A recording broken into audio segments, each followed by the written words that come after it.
Hey Pokemon trainers, it's Pokemon Trainer Chuck, and today is day 17 of Pokemas. Today I am talking about the recent Ice Catch Mastery event and my overall thoughts about it and things I felt like they could have done to improve it. So with that being said, guys, let's get started. Okay, guys, so we just had the Ice Catch Mastery a little over a week ago. To be honest, and it was a 1 day event. It was from like 10 to 8 or so.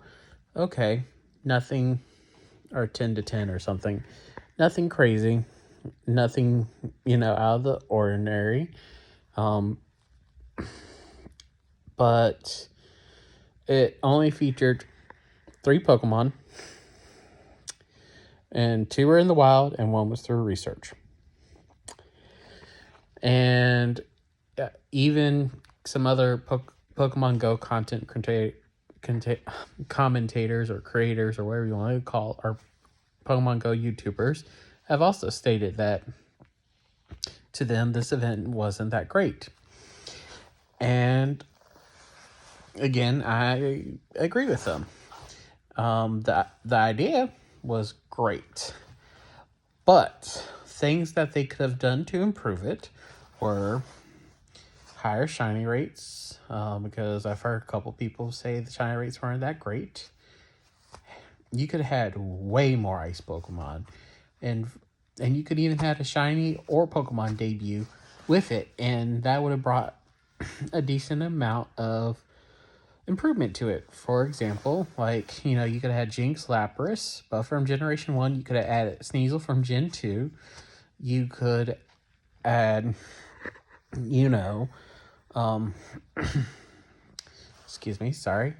You could have added Vanillite and let that be its shiny debut. You could have added Frigibax to be out in the wild and not just in 10KX.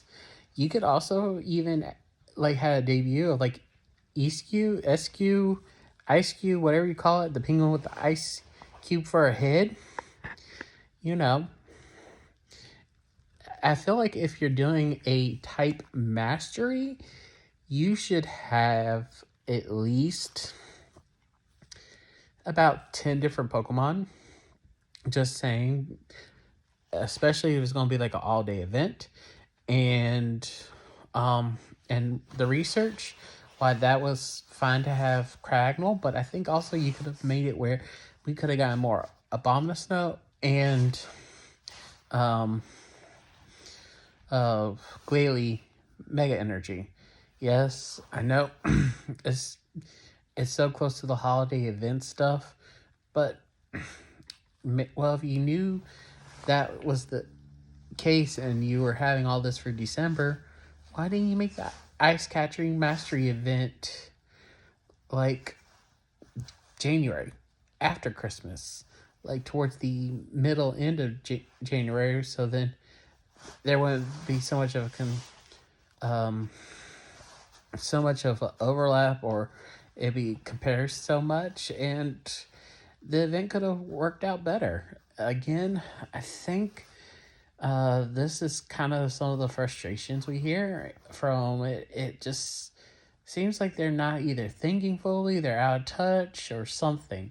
I don't know what would be the best way to improve it for them, because because they could ask creators, but they don't. Creators have made several videos and stuff to help them just make it more enjoyable for us. And even if they took like half of our ideas, or even 25% of Pokemon Go creator ideas, there'd be less complaining about the game. Again, overall, I still love the game, but I feel like here are ways it can be improved. Again, doesn't have to be all what I suggested, but I think some of those would really help, in my personal opinion. But anyways, guys, I'm done rambling. I will see you tomorrow for day 18 of Pokemas. And y'all have a beautiful day. Stay safe and goodbye.